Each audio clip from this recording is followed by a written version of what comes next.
Oh, please forgive me, lovely little ones, but I had to take care of some grown-up business and realized I was way late coming to you.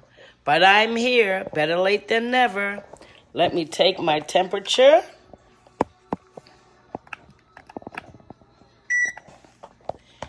"98.2. I'm good, and I hope you are too.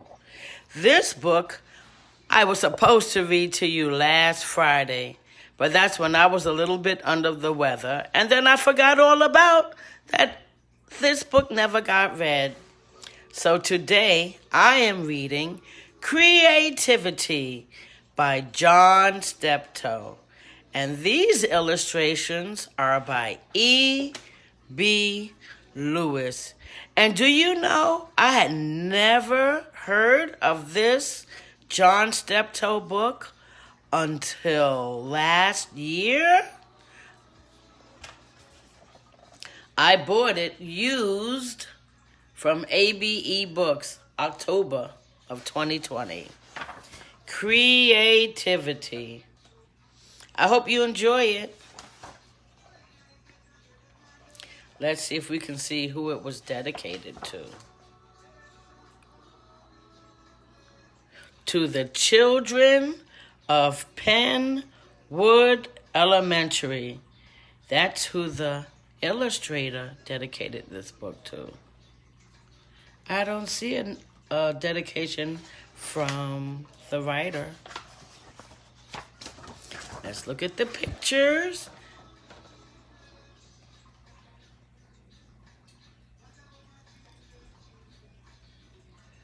I'll show you the text, and now I'll go back to the picture while I read the text to you. I was sitting in class one day when this new dude walks in. He went over to Mr. Cohen's desk. Mr. Cohen's all right. He's my teacher. Mr. Cohen stood up and said the new kid was named Hector. Hector's whole name was one of them long numbers. I'd get out of breath just trying to say it. Hector's family just moved here, Mr. Cohen said. He'll be in our class. His two sisters will be going to school here too. I hope everyone will look out for Hector until he learns the ropes. Then Hector said something to Mr. Cohen, and Mr. Cohen said something back. "What language you talking, Mr. Cohen?" I asked. "Spanish, Charles. Hector's from Puerto Rico," Mr. Cohen told me. I didn't get it. How could that guy be from Puerto Rico? He was the same color as me, and I'm not from Puerto Rico. His hair was black like mine, but it was straight. At the end of the day, Mr. Cohen asked us, "Does anybody live near 66 Bergen Street? Hector and his sisters might need someone to make sure they don't get lost on the way home." I raised my hand. "I'll walk 'em," I said. "I live right around the corner from there." I went up to the front of the room, and Mr. Cohen said, "Hector, this is Charles. He's going to walk home with you, okay?" Hector nodded and said, "Okay." "Mr. Cohen, he can talk English," I said. "Hector, you go ahead and meet the girls," Mr. Cohen said. "Charles will be right down."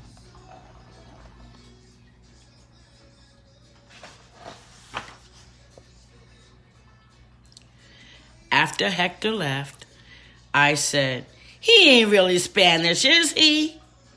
Mr. Cohen laughed and said, "Hector isn't Spanish, but he speaks Spanish. People in the United States speak English, even though we're not all English." "How come he's the same color I am?" Don't that mean his people was from Africa like mine? Charlie, the reason Hector looks so much like you is that his ancestry is similar to yours. You mean Hector's people were Africans too?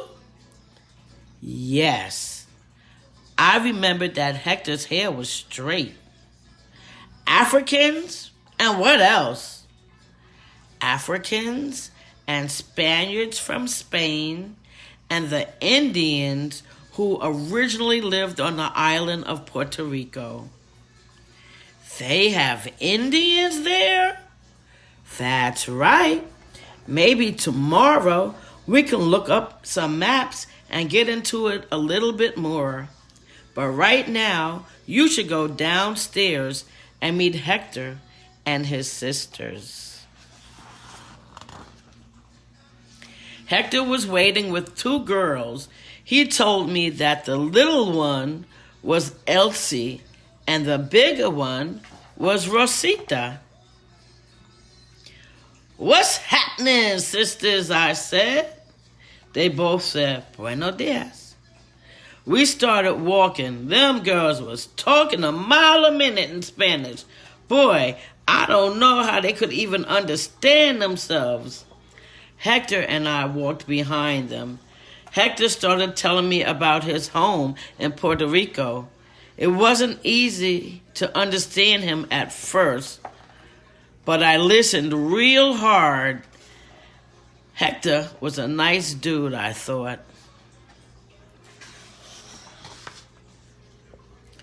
When I got home, I was telling my mother about Hector. I didn't know that there were Puerto Ricans that looked just like us, I said. Yes, they come from pretty much the same type of people we come from, said Mama. Your father has some Cuban blood in him, and Cuba isn't far from Puerto Rico. Yeah, I never knew I was part Cuban. You know, Hector was telling me that his father was a fisherman in Puerto Rico. He used to help his father go fishing sometimes. I didn't know people did things like that anymore. I thought they had machines to catch fish. Mama was smiling. Hector says they used to live on a beach with palm trees and coconut trees and stuff. Shoot, I wish I lived on a beach so I could go swimming every day. You better learn how to swim first, Mama said. Hector says he can swim real good. Maybe he could teach me. Maybe, said Mama. Later, when we was having dinner, I was telling my father about Hector and swimming lessons. I was thinking I could trade teaching him how to speak good English, I said. Mama laughed. Who's going to teach you? Daddy smiled and said, Charles just being creative with his language. Right, Charles? What's creative, Daddy? That's like when a musician takes a song and does something different with it. Different from what everybody else does. Or when three painters sit in front of the same bowl of fruit and come up with three different pictures. Each of them has something different to say about that bowl of fruit, so each paints it in a different way. Understand? Sort of. Daddy thought for a minute. Most of the people you know speak English. You speak English too, right? Yeah. Well, you speak it differently than anybody else. People can still understand you, but you're almost speaking a whole other language. You take the basic language and use it to express yourself the way you want, saying what you mean in your own special way. That's being creative. That's cool, I said. I like knowing that there was a nice word for doing things my own way. Hector had told me they don't speak Spanish in Puerto Rico the same way they speak it in Spain. I guess Puerto Ricans are being creative too. too.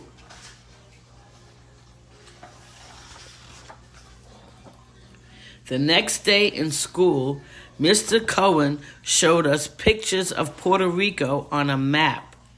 He was telling us that when the Spaniards came, they brought Africans as slaves to do the hard work the way the English made slaves out of the people that I probably came from and brought them to the United States. And then about how the Spanish people who came to the islands and the Africans and the Indians that already lived there and some Chinese people had all mixed together to make Puerto Ricans. Just like here, when some of the Africans mixed with some of the white people and I guess some Indians too. I guess if everybody didn't kill each other, everybody would get all mixed up together, I said. That would be weird. Not so weird when you think about it, Mr. Cohen said. Everybody in this room is a result of different people mixing up together. Our next class was gym. Me and Hector was talking while we were changing into our gym clothes. Then Hector pulled out these brand new sneakers. In this neighborhood, you have got to have the right sneakers lest you want to get laughed at. I don't want to hurt Hector's feelings, so I didn't say nothing about them float boats he was carrying around on his feet.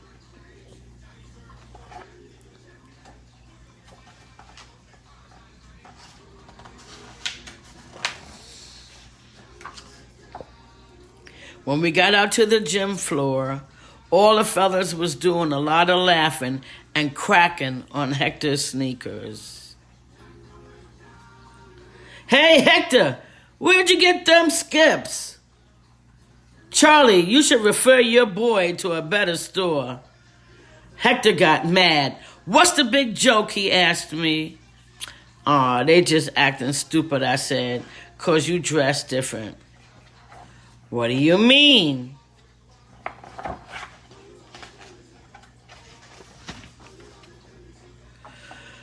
Well, your sneakers and that shirt.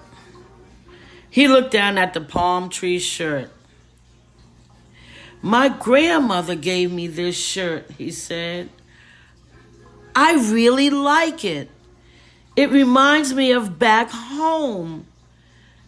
And what's wrong with my sneakers? Well, people around here are really into sneakers, and nobody wears that kind. My mother just bought them, Hector said. They're brand new. She doesn't have money to buy me another pair. Don't worry about it, I said. You're still my boy, even if you do dress weird.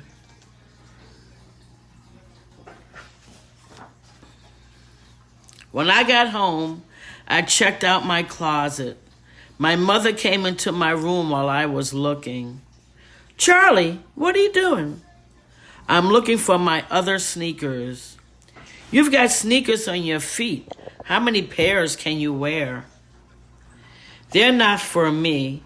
They're for Hector, I explained. He didn't know the right kind to buy, and his mother can't get him no more because she already bought him some. And I can't have none of my friends walking around looking funny if they go and hang out with me.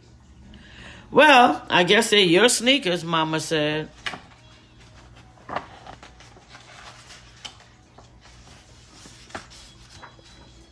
The next day was Saturday. I took the sneakers and went over to Hector's house. Rosita answered the door. Buenos dias, I said. She showed me where Hector's room was. Doing a lot of giggling. I went in. What's happening, my man? Hey, Charlie. Hector jumped up. How do you feel? Who opened the door for you? Rosita. I think my sister likes you. Hector was grinning. Yeah? Yeah. She's always talking about you. What you got there in that box? I got you a pair of sneakers. Good ones. For me? He took the box and opened it. Oh, nice. They cost a lot of money? No big thing. Put them on. Hector sat down and started putting them on. I figured you were the same size as me.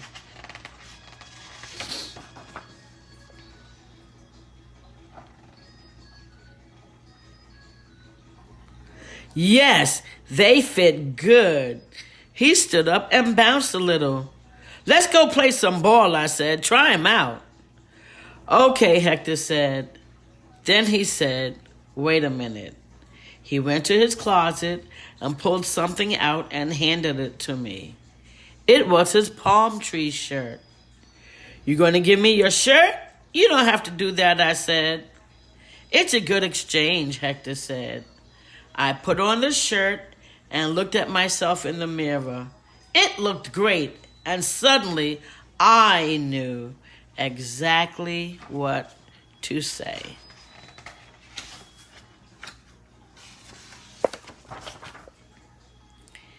Your gift is very creative, Hector, I said.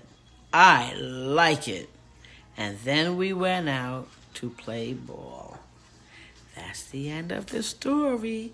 You know what I always tell you at the end of the story? Go take your nap.